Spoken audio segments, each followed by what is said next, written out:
Glória a Deus, agradeço a oportunidade, gente. Pastor Gildo, Weber, Cleverton, fez o convite. Sou irmão da Sara desde que nasci. E estou muito feliz de estar com os irmãos aqui hoje, tá? Sou uma pessoa humilde, sirvo a Deus na Igreja Batista da Lagoinha. Amém. E pela graça de Deus, hoje essa oportunidade de ministrar a vocês a palavra do Senhor foi concedida a mim. Eu glorifico ao Senhor e é uma honra para mim estar aqui com os irmãos. Amém? Amém? A nossa mensagem vai ter uma introdução muito pequenininha e depois a gente entra no texto mesmo que eu quero tratar com os irmãos. Amém? Eu não tenho pretensão aqui de falar nada que os irmãos já não saibam. Não tenho pretensão disso. Mas a minha pretensão é de que Deus me use para que uma palavra revelada de Deus possa vir ao seu coração. Talvez essa mensagem não seja toda a mensagem que eu irei pregar. Então fique atento, porque em algum momento dessa mensagem Deus pode falar ao seu coração, trazer a resposta que você precisa, abençoar a tua vida e fazer um milagre, porque a presença dele é real nesse lugar. Amém? Glória a Deus. Irmãos, falar sobre missão é falar sobre algo que toda empresa faz. Você deve trabalhar numa empresa, talvez sua empresa seja pequena, média ou de grande porte. Normalmente quando você entra no site de uma empresa, está lá a missão da empresa. Quer dizer, o que é a missão? É aquilo que aquela empresa talvez ainda não esteja fazendo, mas ela se pretende a fazer. Essa é a missão da empresa.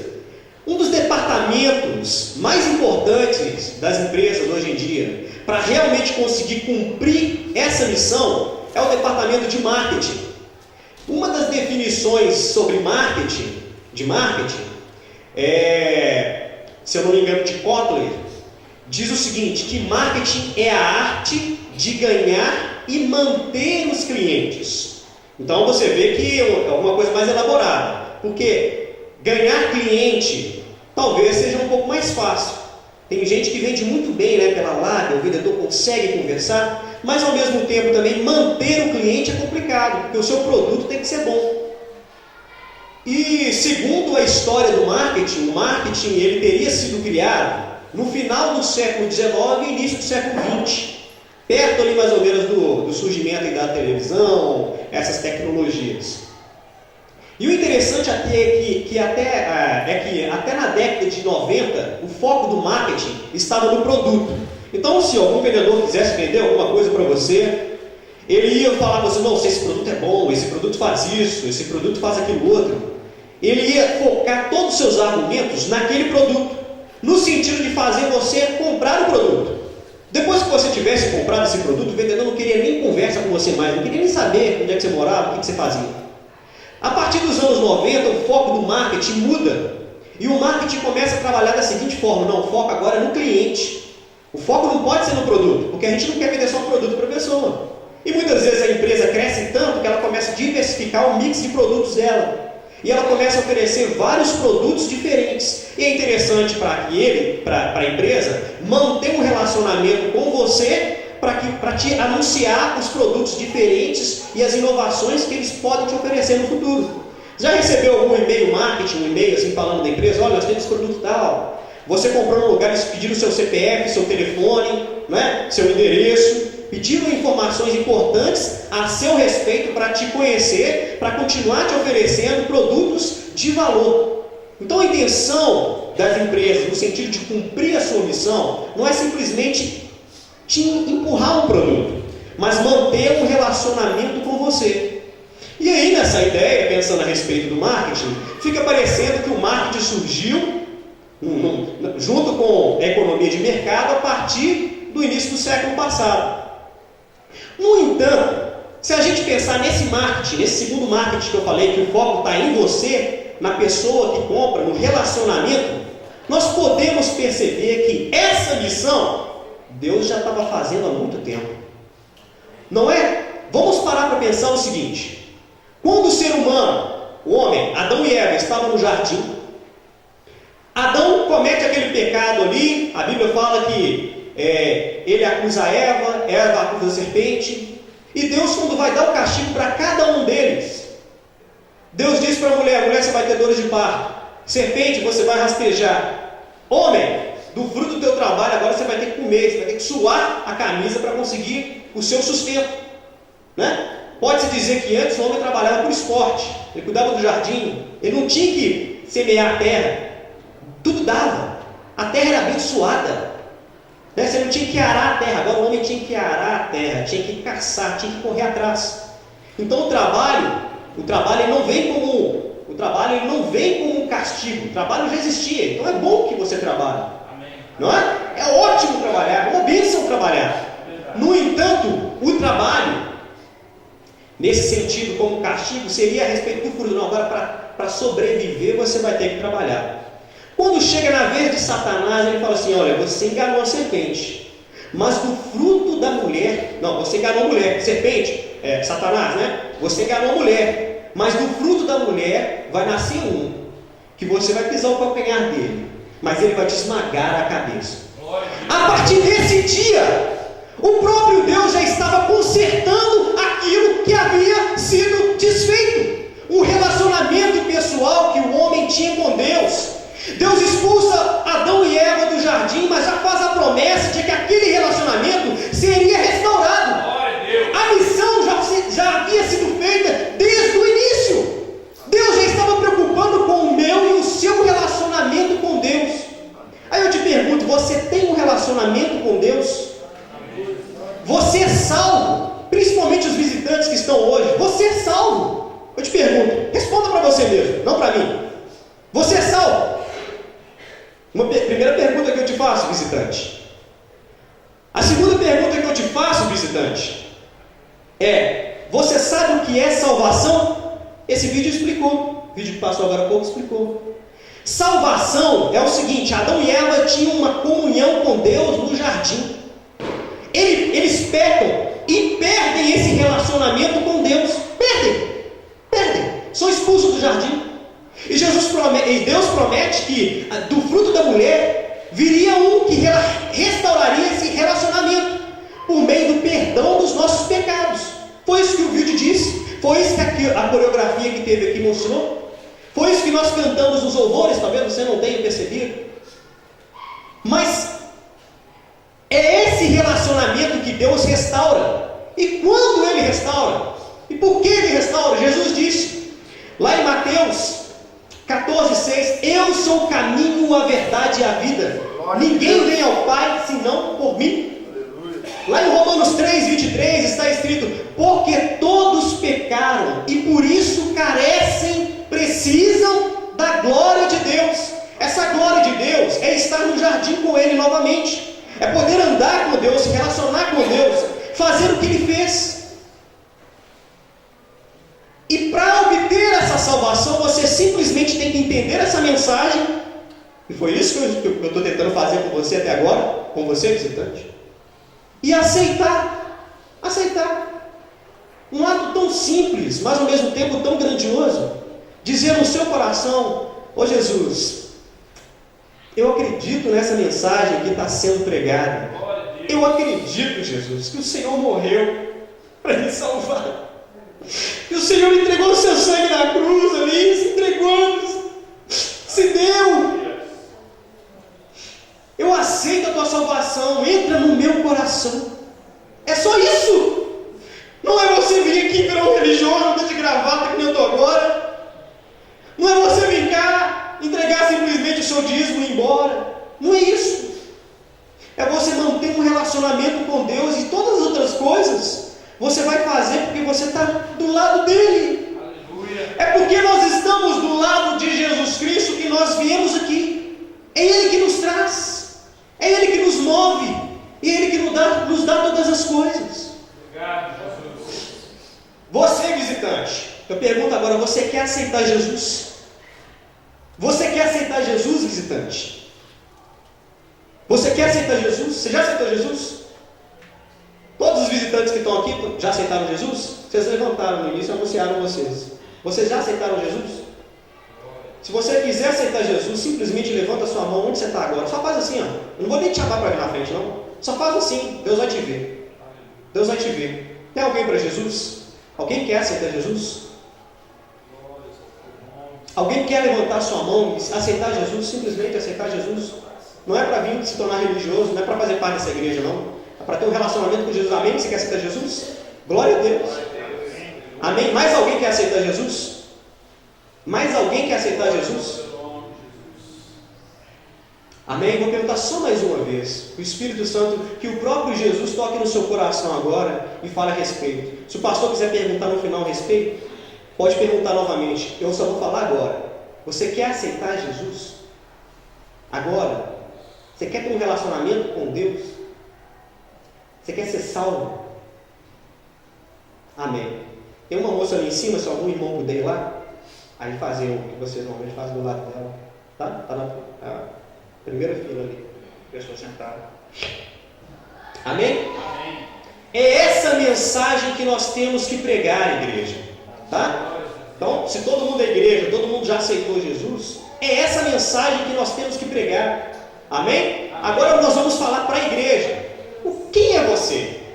Quem é você? O que você tem que fazer para Deus? Como você tem que viver para Deus? Isso é missão. Nós nos preocupamos muito em falar de outros países, mas como já foi dito aqui, a missão começa onde nós estamos. Olha só o apóstolo Paulo. Apóstolo Paulo, ainda ali na Bíblia citando ele como Saulo, ele pega cartas para perseguir a igreja.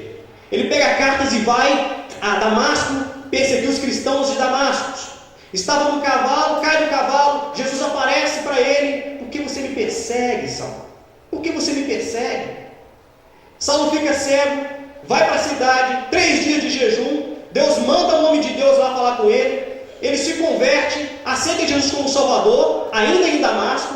Permanece ali, a Bíblia fala, poucos dias com os cristãos de Damasco. E ali, ainda em Damasco, ele já começa a anunciar a mensagem de Cristo para as pessoas, na sinagoga. É onde nós estamos que começa a missão. A missão começa na sua casa, começa nessa igreja, começa nessa cidade. A bênção de Deus, se você anda perto de Deus, você automaticamente tem que cumprir a missão. E isso não é fruto da sua capacidade, isso é fruto, na verdade, da sua proximidade com Cristo. Acho que foi ontem. Ontem nós fomos no McDonald's. Nós paramos no drive-thru lá, que eu não tinha almoçado, e rapidinho nós fomos conversar com um rapaz que fica lá atendendo os pedidos, né, no computador. E essa pergunta que eu fiz aqui agora, se ele era salvo, eu fiz para ele: você é salvo? Ele: eu sou católico, meio perdido assim. Como assim? O que é isso? Você não, salvação é isso. E ele fez aquela carinha assim: eu preciso ser salvo. Na quinta-feira agora nós fomos fazer um evangelismo na praça, logo assim, perto da minha casa. E das 7 pessoas que eu fiz essa pergunta, para a glória de Deus, 6 pessoas aceitaram Jesus. Porque o que nós temos que pregar não é religião. Não é a nossa igreja, não é Batista da Lagoinha, não é a Assembleia de Deus, não é a Volta de Cristo. Nós temos que pregar a mensagem do Evangelho. A mensagem de Jesus, que Ele morreu, ressuscitou, quer me salvar e quer te salvar. É essa a mensagem que nós temos que pregar. Amém? Glória a Deus. Então nós vamos entrar na mensagem agora, partindo do pressuposto que é na medida que nós sentimos e andamos na presença de Deus, que nós fazemos aquilo que Ele quer que nós façamos. Tem um hino muito legal, em inglês. Eu tive a oportunidade de ir para Londres também, porque Deus falou comigo que eu deveria ir. Um outro dia a gente fala a respeito, que é tão lindo que vale a pena até traduzir aqui.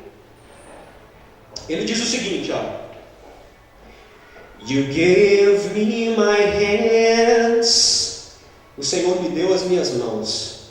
To reach out to man. Para alcançar os homens. To show him a love. Para mostrar a eles o teu amor. And the perfect plan. E o seu perfeito plano. You gave me my ears. O Senhor me deu os meus ouvidos, as minhas orelhas. So I can hear a voice so clear. Então eu posso ouvir a sua voz tão clara. I can hear the cry for sinners. Eu posso ouvir o choro dos pecadores. Can I wipe away their tears? Eu posso limpar as suas lágrimas. Lord, ó Senhor, I'm available to you. Eu estou disponível para ti. Aleluia. My will I give to you. Minha vontade eu dou a ti. I do what you say to do. Eu faço o que o Senhor quer que eu faça. Use me, Lord. Me use, Deus, to show someone the way. Para mostrar alguém o caminho. And the name of me to say. E me faça capaz de dizer: My storage is empty, and I am available to you. O meu reservatório está vazio e eu estou disponível para você. Agora, se você está fraco, desviado, a segunda parte da música fala assim: Now I come back to you. Agora eu estou voltando para você. Para você, Senhor. With all that you gave to me. Com todas as ferramentas que o Senhor me deu. My hands, my ears, my voice, my eyes.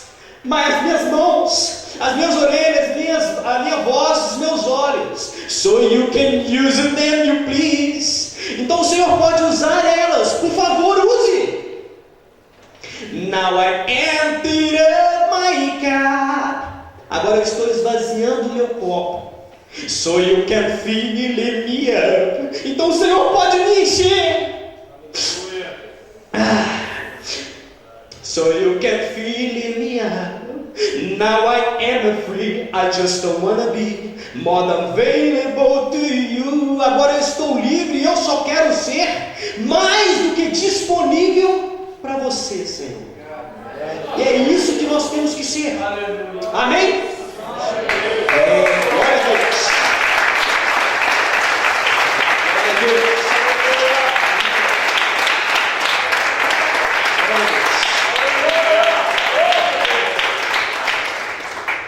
Vamos então à mensagem, irmãos. João capítulo 9. João capítulo 9, versículo 1.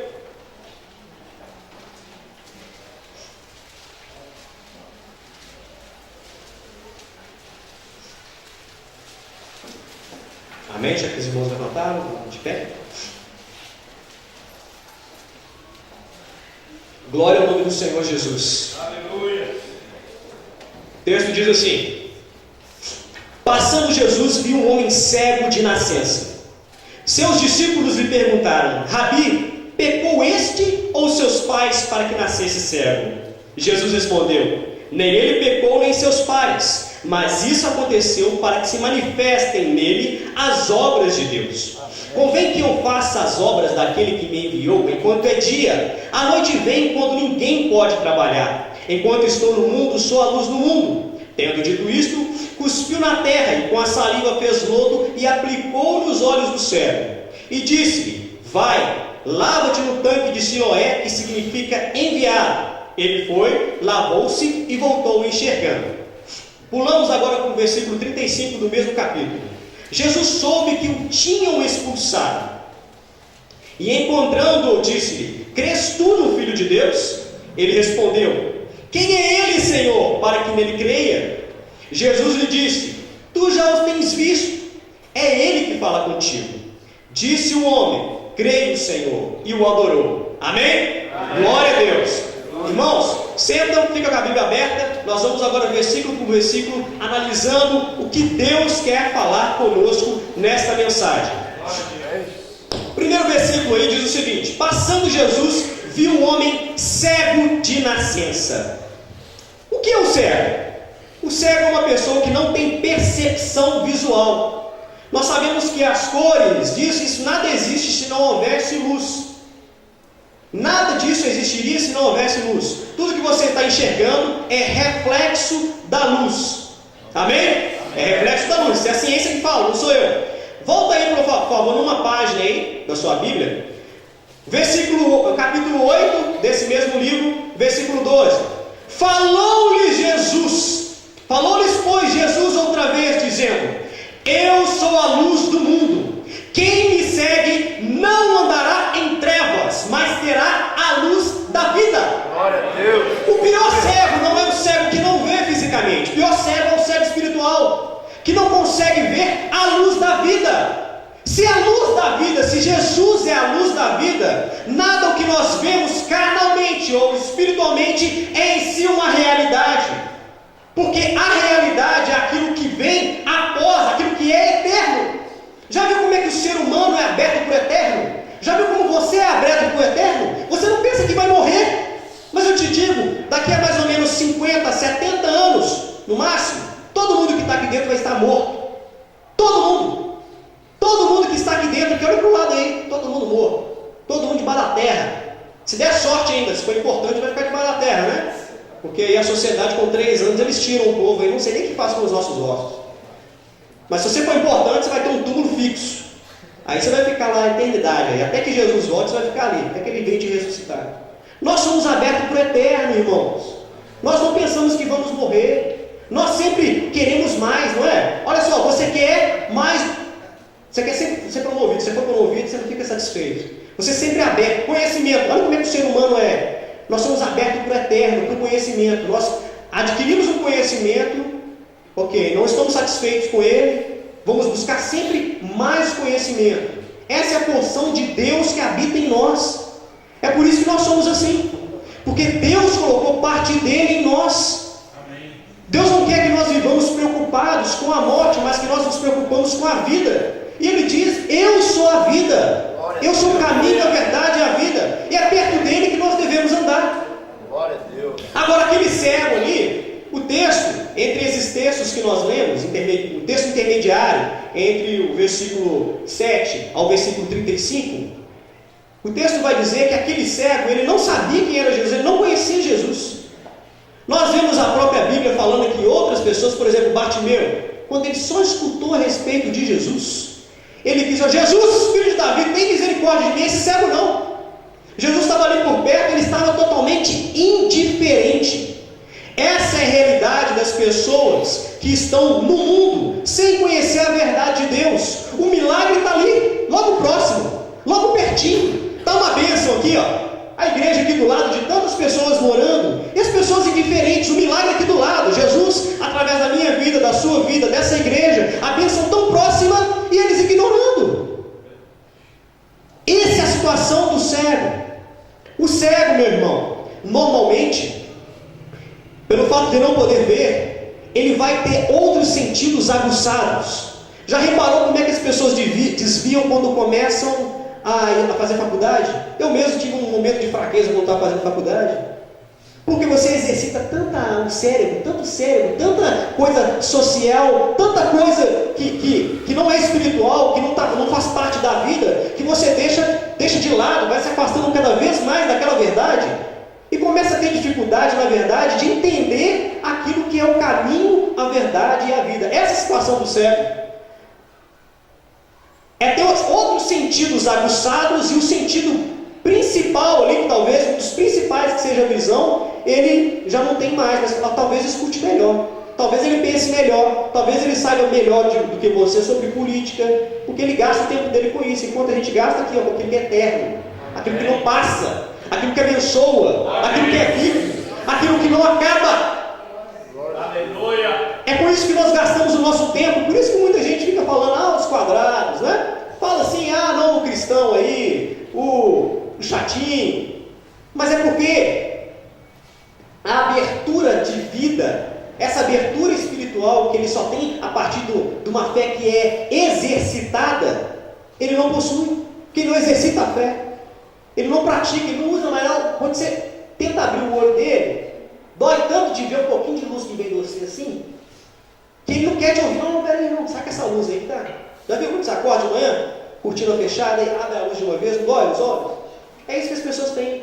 Não, peraí, deixa passar esse momento, esse primeiro momento de dor, que é você ter que abandonar o pecado, abandonar a vida ruim que você vivia antes, e começar a andar no caminho reto. Essa é a situação do cego. Vamos para o versículo 2. Seus discípulos lhe perguntaram, Rabi, quem pecou? Este ou seus pais para que nascesse cego? Agora nós vamos tratar diretamente sobre a missão. Primeira lição que nós, como homens e mulheres que queremos fazer a obra de Deus, devemos observar é que nossa orientação deve somente ser a partir da palavra de Deus. Por que os discípulos perguntaram isso? Os discípulos perguntaram isso porque naquela época, na época que eles viviam, havia uma crendice de que a pessoa que nascia com deficiência, teria nascido com deficiência porque o seu pai pecou quando ele ainda estava no ventre, ou a sua mãe pecou quando ele estava no ventre. Ou mesmo antes de que ele nascesse, antes de ter sido concebido, ter a mãe ficado grávida. Então ele estaria, na verdade, pagando pelos pecados do seu pai ou da sua mãe. É uma crença totalmente errada. E a única coisa que eu quero fazer um paralelo é que a nossa orientação deve ser pela palavra. O que passa da palavra, o evangelista, aquele que cumpre a missão, aquele que está voltado em fazer a obra de Deus, não deve observar. Observe a palavra. Analise a sua vida pela palavra. Tudo que você for escutar, inclusive essa mensagem que você está escutando agora, analise pela palavra. Se eu falar alguma coisa aqui que não procede pela palavra de Deus, descarta, irmão, porque é só a palavra que vale. É por ela que nós temos que viver. Amém? Amém? Além disso, tem um outro problema aqui nesse versículo. Qual que é o outro problema? Um outro princípio que alguém que evangeliza, que se preocupa com a missão, deve observar. Então, primeiro, nesse versículo, nós temos que analisar pela palavra. Além disso, a Bíblia fala o seguinte: nós temos que ser igual a Cristo. Lá em 1 Coríntios 11, versículo 1, Paulo nos orienta o seguinte: sede, pois, meus imitadores, como eu sou de Cristo. Nós devemos ser imitadores de Cristo. Olha, Cristo viu o cego, acredito que ele caminhou para o cego. Enquanto Jesus caminhava para o cego, para fazer uma obra na vida daquele homem, os seus discípulos, ao invés de olhar se tinha outro cego, tem mais cego aí? Tem mais alguém precisando? Tem mais alguém precisando? Tem mais alguém precisando aqui? Eles param para perguntar a respeito de questões que nada tinham a ver com o problema efetivo daquele homem que precisava ser resolvido. Mas é sempre importante tirar as dúvidas que nós temos a respeito de crenças qualquer. É verdade, mas isso não pode ser mais importante que o problema do outro. Sabe por quê? Porque senão você vem aqui para a igreja, e fica reparando na vida do irmão. Não, mas o irmão fez isso aqui, mas está errado. Amém que está errado. Mas é necessário que nós também tenhamos empatia.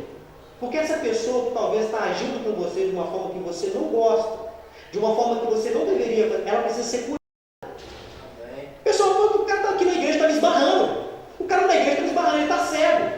O cara está na igreja fazendo confusão. O cara está na igreja aí, cobiçando as coisas dos outros. Não é? Se isso está acontecendo na igreja, é porque esse irmão está cego, esse cara precisa ser curado. E você tem que ser um instrumento de Deus. O nome disso é empatia. É olhar para o outro. É ter misericórdia do outro. Os discípulos, antes de ter misericórdia do cego, se preocuparam com as suas próprias dúvidas. Amém? Pelo menos tiraram a dúvida. O valor dos discípulos aqui era estar próximo de Cristo. Porque se eles não estivessem próximo de Cristo, a única coisa que eles poderiam fazer era julgar o cego. Cego, seu pecador, filho de uma pecadora. Só isso que eles poderiam fazer. Mas ao menos eles estavam perto de Jesus para ter as suas dúvidas sanadas. No entanto, nós que podemos aprender com os erros dele, com as histórias dele, antes de fazermos isso, procure o seu pastor, tire realmente as dúvidas com ele, mas olhe pelo outro, ame o outro, ame esse irmão que está do seu lado, porque é bonito, né? É bonito, né, irmãos? É bonito quando a gente fala a respeito do cego, tem misericórdia do cego. As pessoas lá na África, Jesus, salva aqueles africanos lá. Salva aquele povo mentiroso lá da Timor-Leste. Diz que lá a mentira lá é o principal pecado deles, é mentira. Naturalmente as pessoas mentem muito. A missionária foi na minha igreja uma vez e testemunhou a respeito disso. A mentira lá é o maior pecado do povo. É bonito quando a gente fala isso, pensar nas pessoas de longe, aos italianos. Os italiano quando vai xingar, irmão, trabalhando em Londres com italiano quando vai xingar alguma coisa, você fala assim, que merda, né? Vai falar aquela palavra feia. O italiano quando vai xingar, ele não fala isso. O italiano quando vai xingar, ele fala porco dio. Chama Deus de porco, irmãos. Aí você fala isso, você fala, não, que bonito, né? A gente tem que ir lá nos italianos, converter os corações e as mentes deles, levar eles para Cristo, para que eles possam parar de blasfemar, viver uma vida melhor, glorificar ao Senhor com as suas vidas. É bonito falar isso, irmão. Só que aí, irmão do lado, não temos misericórdia do nosso próprio irmão que errou. Meus irmãos, a vida cristã é uma vida prática. E assim como a missão começa na nossa própria casa, é dentro da nossa própria casa que nós temos que ter misericórdia. Aquele irmão ruim seu lá que pega dinheiro emprestado e não paga, é com ele que você tem que começar a ter misericórdia. Aquela irmã lá que pega suas roupas e pega tudo rasgado, tudo estragado, é com ela que você tem que perdoar, tem que ter misericórdia dela. É aqui com o irmão aqui da igreja aqui, que começou a andar com Jesus agora, cleptomania, que caiu, já aqui olhando a bolsa da irmã, a gente vai dar para levar alguma coisa, até dentro da igreja. Irmãos, olha para o lado aí, olha para o lado, sério, olha para o lado aí. É dessas pessoas aí que você tem que ter misericórdia. Tem que ter misericórdia de mim, irmão. Eu sou pecador igual você é. Nós temos que crescer em misericórdia. Nós precisamos olhar para o outro. Nós precisamos ter alteridade no coração. Nós precisamos nos colocar no lugar do outro. Coloque-se no lugar do cego. Coloque-se no lugar de alguém que precisa de Cristo, que precisa de uma solução urgente. Coloque-se no lugar de um doente, de um preso, de um acorrentado pelo inferno, pelo diabo, por uma enfermidade. Coloque-se no lugar dele. Pense a respeito do que ele sente. Você não vai conseguir ficar indiferente. Você não vai conseguir ficar indiferente. E o que você pode fazer para solucionar o problema dessas pessoas?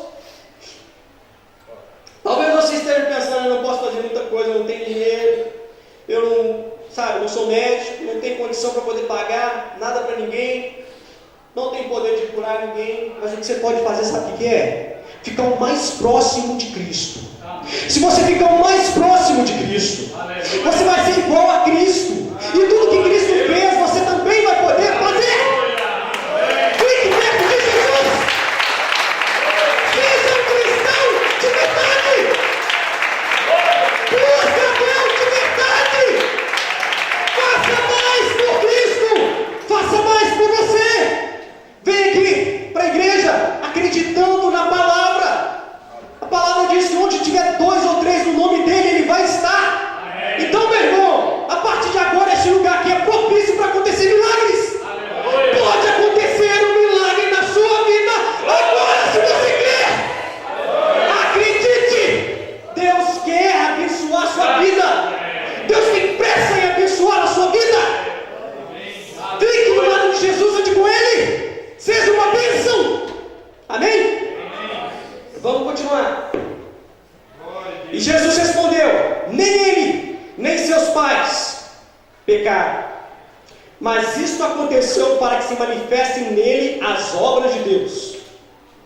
Essa foi a resposta de Jesus. Então, se tem alguém em desgraça, irmão, perto de você, é para que a glória de Deus se manifeste através daquele que anda com Cristo e é igual a Ele. É através de você que o ministério, que a obra de Deus frutifica, cresce e é abençoada. É através de você. Faça a obra de um missionário. Não espere ser enviado, não. Eu converso com alguns irmãos que querem fazer a obra de Deus. Não, eu quero ser integral na obra. Estou trabalhando aí porque eu quero ser integral. A igreja tem que me assalariar.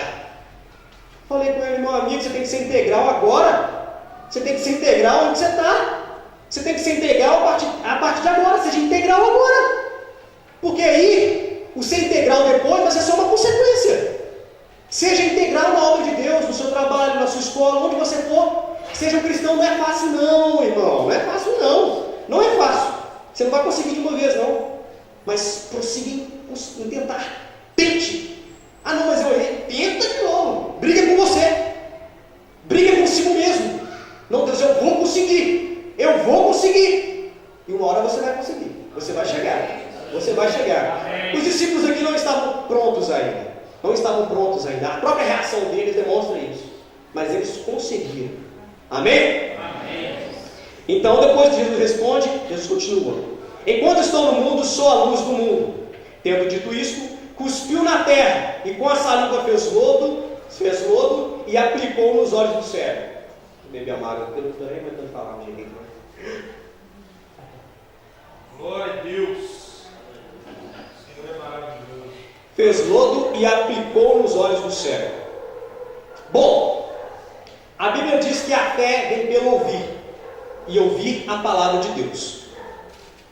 Só que aquele cego, ele não tinha ouvido ainda a respeito da palavra de Deus. Por isso talvez, eu estou aqui conjecturando, por isso talvez Jesus colocou esse lodo nos olhos dele e disse: olha, vai até a piscina ou poço de Siloé, significa enviado. E esse homem vai. Eu só queria fazer um paralelo com relação aos passos do cego e a fé. A fé vem pelo ouvir. Se ela vem pelo ouvir, então ela faz parte do intelecto humano. Se você tem que ouvir, a fé então surgiria, que nem mágica. Surgiu que a fé, agora tem fé. Não, a fé vem pelo ouvir, a Bíblia diz isso. A fé vem pelo ouvir. Amém? Amém? Então o que acontece? Se ela vem pelo ouvir, depois de ouvir, ela passa pelo meu intelecto. Então eu pondero a respeito daquilo que eu escuto. Eu pondero e depois decido.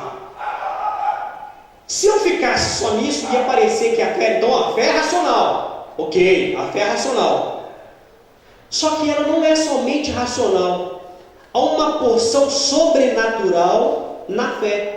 Porque na medida em que você compreende aquilo que lhe é dito, você também tem um processo de desconstrução em você mesmo, que é movida pelo Espírito Santo, que o faz finalmente conseguir acreditar naquela mensagem que está sendo pregada.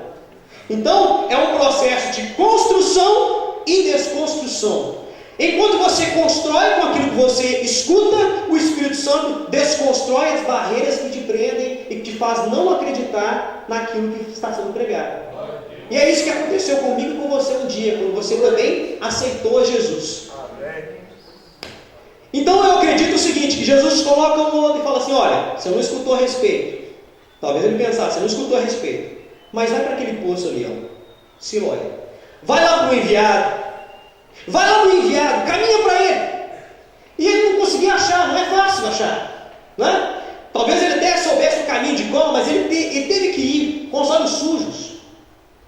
E aí a cada passo que dá, construção daquilo que eu estou entendendo, eu vou para a fonte do enviado. Construção, desconstrução. Espírito Santo desconstruindo e ele construindo a cada passo de fé. Nós precisamos viver em passos de fé. Dê passos de fé, irmão. Na sua vida constantemente, corra, se você puder, sempre para a fonte do enviado. Ele é a fonte, ele é a água, ele é a vida. Amém? Então a fé é um processo de construção e desconstrução, onde você constrói por aquilo que você escuta e o Espírito Santo em você destrói as barreiras que te prendem. Agora, por último, repetindo agora o disse-lhe e vai-te no tanque de Siloé, que significa enviado. E ele foi e se lavou-se e voltou enxergando. Eu queria falar um pouquinho dessa fonte. O tanque de Siloé, algumas versões bíblicas falam a respeito de uma piscina de Siloé. Vamos falar então, para falar a respeito dessa piscina de Siloé, nós vamos falar a respeito de Jerusalém. Jerusalém era uma cidade murada. Ela era murada para se proteger dos seus inimigos. Você também é uma cidade. Você é uma cidade murada. Você tem corpo, alma, espírito, e a muralha do seu próprio corpo, do seu próprio espírito, a morada dele, a morada do seu espírito é o seu próprio corpo. Nós somos uma cidade, em vários sentidos nós somos uma cidade. Há um inimigo que quer destruir essa cidade. Talvez as muralhas da sua cidade seja Cristo. Talvez as muralhas da sua cidade seja a sua própria força, seja o seu dinheiro. Mas nenhuma muralha resiste se não houver água dentro da cidade. Então o que acontece? Numa situação de guerra, o exército inimigo cerca a cidade.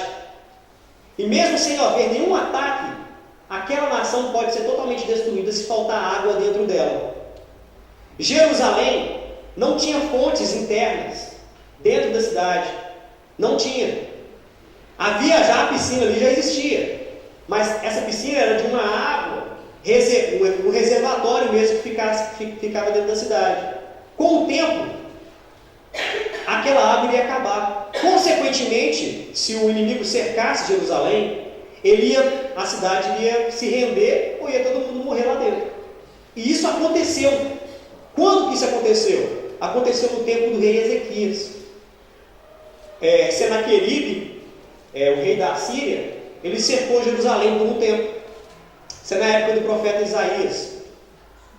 E Deus milagrosamente espantou o exército de Senaqueribe. Ele teve um tempo ali que Ezequias teve para poder construir um canal que ligava a fonte de Gion, aproximadamente uns 500 metros fora de Jerusalém, meio quilômetro, 1 quilômetro, meio quilômetro fora de Jerusalém. E de que forma que isso foi feito? Esvaziaram a piscina, colocaram alguns homens para cavar do lado da piscina. Foram na fonte de Gion e colocaram uma equipe lá também cavando. De forma que essas duas equipes, elas se encontraram no meio do caminho. E aí rapidamente eles conseguiram ter um canal que trouxesse a água da fonte de Gion até dentro de Jerusalém. Antes disso, haviam também canais que levavam água para dentro de Jerusalém, só que todos esses canais eram na superfície. Então o exército inimigo, antes mesmo quando eles acabam de rodear a cidade, eles acabavam tapando essas fontes, esse canal, e a água não poderia mais entrar dentro da cidade.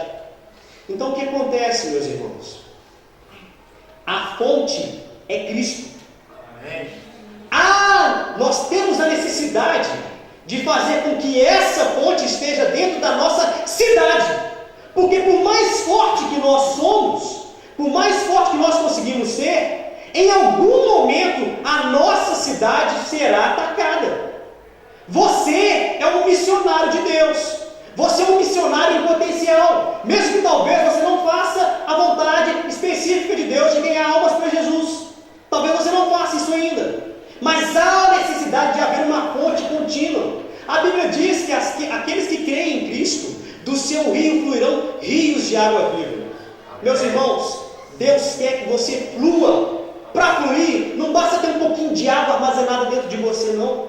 Você precisa jorrar o Espírito Santo. Você precisa viver a palavra de Deus. Você precisa de se sacrificar, porque não foi fácil não, irmãos. Era homem martelando de um lado no buraco, e homem martelando no outro, e homens em cima, na superfície, batendo na terra para direcionar a hora que vai por aqui, vai por aqui, vai por aqui. Se eu entrar na internet, você vai ver as imagens disso. Você vai ver fotos lá. Era um túnel de 2 metros de altura, irmãos. É um sacrifício para termos a fonte de Deus dentro do nosso coração. Nós precisamos nos sacrificar. Há um preço a pagar, um preço em oração, um preço em jejum, uma busca, uma leitura da palavra, em cumprir a vontade de Deus, em ser honesto, irmãos. O maior problema que nós temos tendo aí entre os cristãos é a falta de honestidade. Hoje aí você vai contratar um cristão para poder fazer alguma coisa para você. Misericórdia, irmãos. Misericórdia. Os cristãos estão dando mais mau exemplo. As pessoas estão preferindo, os próprios cristãos estão preferindo contratar pessoas que não têm nada a ver com o Evangelho para fazer as coisas para eles, do que as pessoas da igreja, porque já não pode confiar. É um abuso, uma falta de ética. Nós precisamos viver o Evangelho, ter essa fonte em nós. Parte do princípio de que nós devemos viver o Evangelho todos os dias em tudo que nós fazemos, tendo misericórdia do outro, honrando os nossos compromissos, pagando as nossas dívidas, irmãos. Crente tem que ser bom pagador. Irmãos, crente tem que amar o próximo, tem que fazer a vontade de Deus, tem que buscar a Deus, tem que orar, tem que jejuar, tem que estar pronto para a oportunidade. São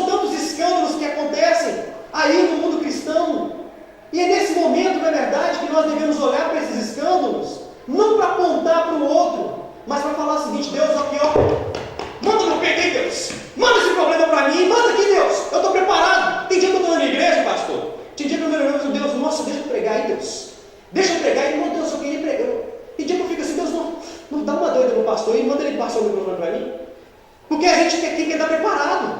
Nós temos que andar com o coração desejoso de fazer a vontade de Deus, irmão. Amém. Você tem que ter ficado aí, que nem eu fiquei ali no banco ali, eu falei, Deus, se eu fosse uma menina, eu estava dançando aí. Se eu fosse uma menina da igreja, eu estava dançando com essas aí. Glória a Deus. Ô irmão, eu estava aqui, que louvor abençoado esses aqui, vocês não têm noção do que é isso, irmão. Louvor abençoado. Como é que você consegue ficar sentado no seu banco e não pedir para fazer parte do grupo de louvor de vocês? Só tinha dois cantando aqui. Vai falando, João. Ô irmão, irmão, deixa Deus te usar, irmão. Fica preparado, irmão. Prepara na sua casa, irmão. Vem para a igreja para ser usado por Deus. Glória a Deus. Vem para a igreja, Senhor. Vem para a igreja para fazer a obra do Senhor. Não vem para ser crítico, espectador, não. Vem para se dar, irmão. Glória a Deus. Se dar com tudo que você tem, com tudo, com os seus bens, com o seu trabalho, com as suas capacidades, irmão. Deus quer fazer uma obra maravilhosa na sua vida. Irmão, Deus quer que essa igreja fique cheia. Deus quer te usar, irmão. Deus quer fazer a obra dele na sua vida. Não perde tempo não, irmão, a vida é curta. Faz o máximo que você puder. Faz o máximo que você puder, irmão. Não olha os defeitos da igreja não, irmão. Toda igreja tem defeito. Toda igreja tem defeito, irmão. Faz a obra de Deus. O Senhor te ama demais, a sua vida é preciosa, Ele te deu tantas ferramentas. Oh, irmão. Quando o milagre acontecer na sua vida, pessoas vão duvidar de você. Quando Deus começar a te usar, pessoas vão duvidar de você. Foi isso que aconteceu com esse cego. Ele recebeu o milagre de Deus, mas as pessoas duvidaram, principalmente os religiosos, duvidaram dele.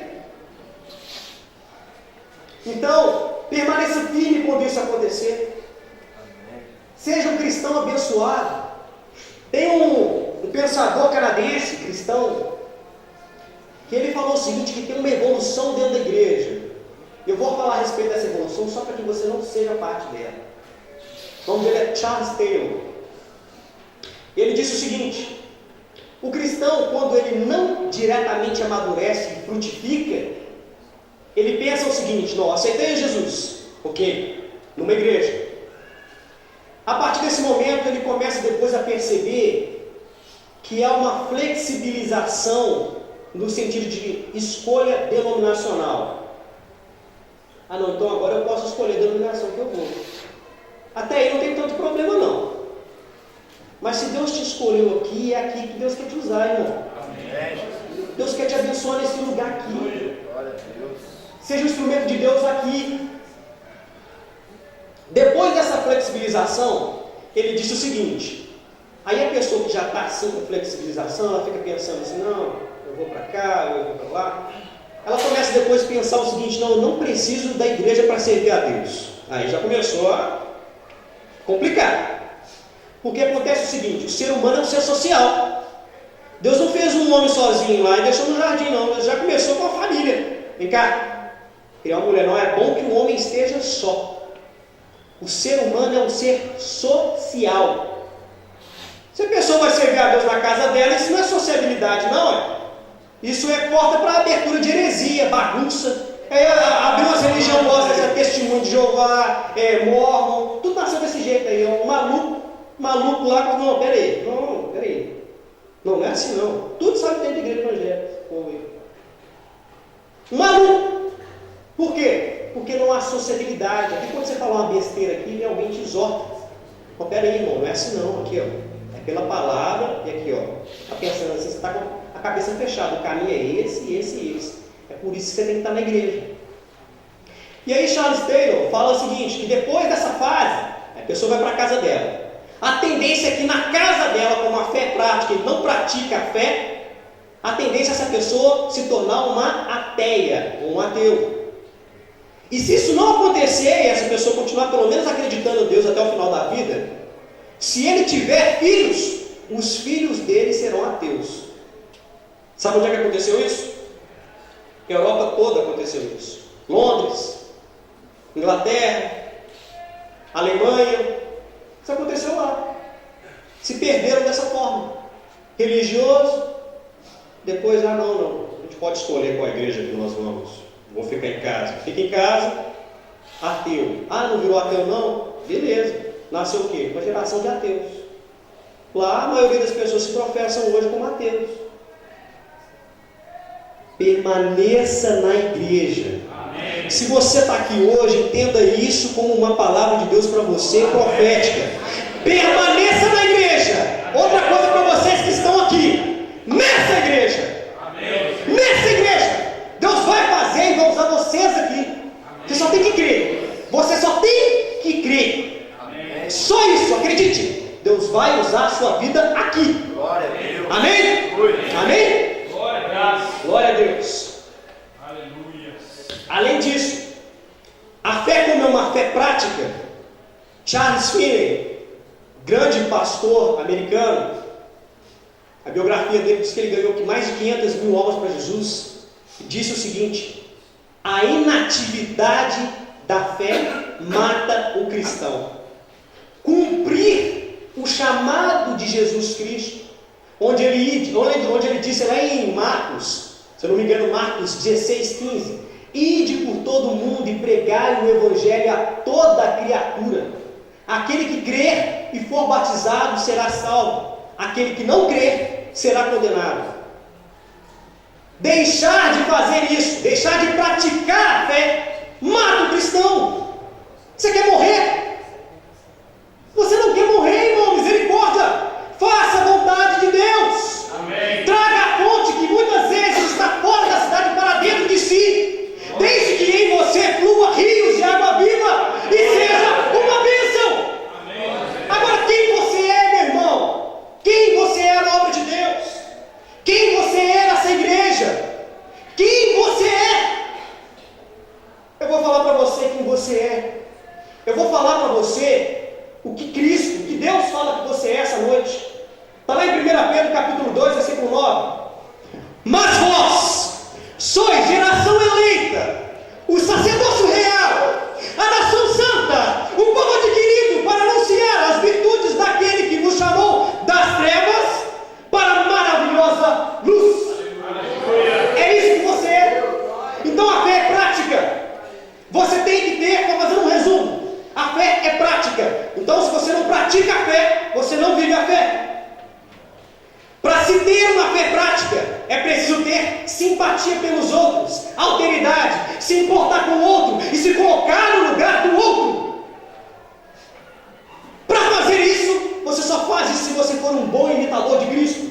Andar perto dele para que ele traga a fonte dele que está no céu e na terra para dentro do seu coração. É isso que você tem que fazer, sobretudo. E assim você será um povo adquirido, um sacerdócio real, uma nação santa. Mas não é à toa não, para anunciar as virtudes daquele que vos chamou das trevas para a maravilhosa luz. Para finalizar, só mais um versículo, irmãos. Só mais um versículo. Jesus disse em João 20:21: assim como o Pai me enviou, eu vos envio a vós. Amém. Você foi enviado. A última pergunta que eu quero fazer: você que escutou essa mensagem, escutou essa palavra, sabe que você tem que se colocar no lugar do outro, que você tem necessidade de fazer a obra de Deus, que Deus te chamou, que Deus vai te abençoar nesse lugar, que do seu interior vai fluir um rio de águas vivas. Quem está disposto aí a fazer a obra de Deus? Quem está disposto? Levanta sua mão. Levanta sua mão. Não sei se aqui o pessoal tem costume de fazer isso, chamar na frente. Tem? Vem na frente. Aqui, vem na frente. Vem na frente aqui, você que quer fazer a obra de Deus. Você que pensa que tem um chamado. Eu tenho um chamado de Deus. Eu quero fazer a obra de Deus. Eu quero me entregar a Deus. Eu quero abençoar vidas. Eu quero frutificar. Eu quero ser uma bênção nesse lugar. Você quer ser uma bênção nesse lugar, irmão? Vem aqui na frente, irmão. Você quer ser a bênção, não está envolvido em ministério nenhum ainda? Vem cá na frente, seja uma bênção. Seja uma bênção. Vem cá, meu irmão, seja uma bênção.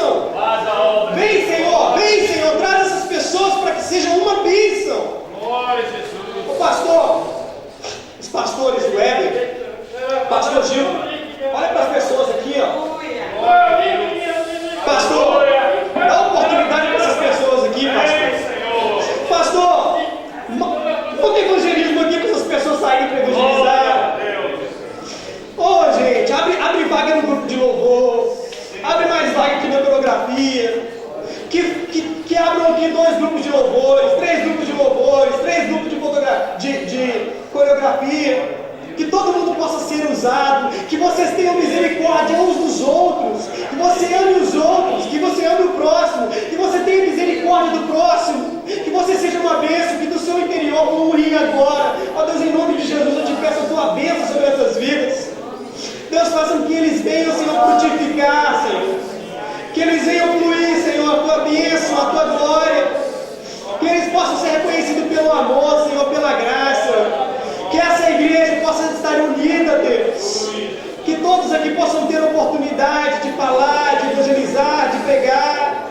Ó Deus, em nome do Senhor Jesus Cristo, ó Pai, faz essa igreja crescer, Senhor, para a glória do Teu nome, ó Deus. Não para a vaidade humana, mas para a glória do Teu nome, ó Deus. Que Teu Espírito possa se mover na vida de cada um, ó Deus. Que cada crente aqui possa ser uma bênção, Deus. Que o Senhor possa transformar vidas. Que o Senhor possa ensiná-los a Tua verdade, o Teu caminho, o Teu amor. Que a Tua unção seja presente em cada vida. Ó Deus, em nome do Senhor Jesus Cristo, que o Teu céu possa descer. Que a Tua glória esteja presente aqui. Em nome de Jesus eu te peço, ó Deus. Abençoe-os, Senhor, permanece em suas vidas. Ensina os caminhos que eles devem andar, Senhor. Em nome de Jesus eu declaro a bênção sobre a vida deles, ó Pai. Para a glória do Teu nome, Deus, faz a Tua obra nesse lugar, ó Deus. Em nome de Jesus. Em nome de Jesus. Glória a Deus. Amém. Que você possa se dispor, irmão. Aqui, chega no pastor e fala: pastor, eu quero tanto fazer alguma coisa para Deus, pastor, me ajuda. Eu não sei. Sou pequenininho, estou aprendendo. Faça isso, irmão. Seja sincero. Não deixe entrar fofoca aqui não. Você não está aqui para olhar o cabelo da irmã. Não está aqui para olhar a vida dos outros, não. Está aqui para ter misericórdia dos outros, para abençoar vidas e para ser uma bênção. Deixa Deus te usar, irmão. Deixa Deus te usar. Jesus tem uma vantagem muito grande de usar você. Jesus quer muito fazer uma obra maravilhosa na sua vida. Não importa a idade que você tenha, se você é velho, se você é novo. Deus quer fazer uma obra maravilhosa em vocês. Guarde os mandamentos. A obra de Deus, irmãos, não tem segredo. Olha aqui, oração, leitura da palavra. Todos que se perderam, antes de se perder, antes de sair da igreja, antes de abandonar o caminho de Deus, deixou primeiro de orar e de ler a Bíblia. Meus irmãos, ora e lê a Bíblia, ora e lê a Bíblia, e peça para Deus revelar no seu coração aquilo que Ele quer que você faça. Chega no seu pastor e pede oportunidade mesmo, pastor, eu estou aí, pastor. Me coloca na área ali, ó, e manda a bola na minha cabeça que é gol. Porque Jesus vai te abençoar e você vai pular mais alto, todo mundo vai dar a cabeçada no lugar certo. Amém? Glória a Deus, eu agradeço a oportunidade, Deus abençoe os irmãos.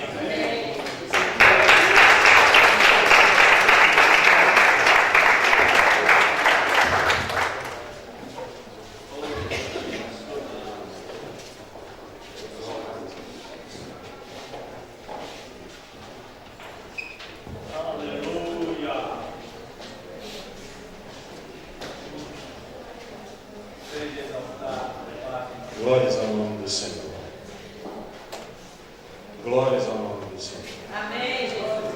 Glória a Deus. Curva a sua cabeça neste momento, irmão. Feche seus olhos.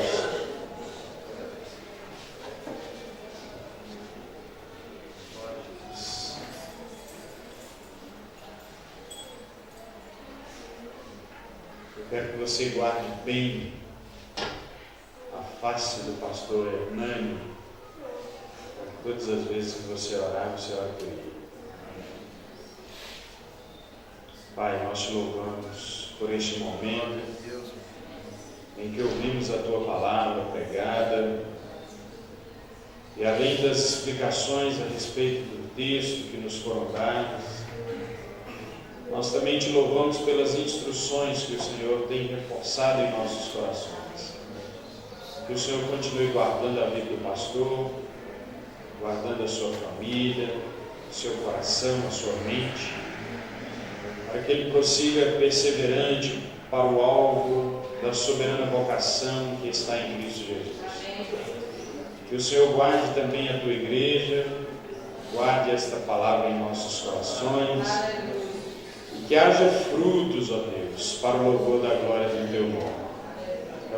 te rogamos em nome de Jesus. Amém.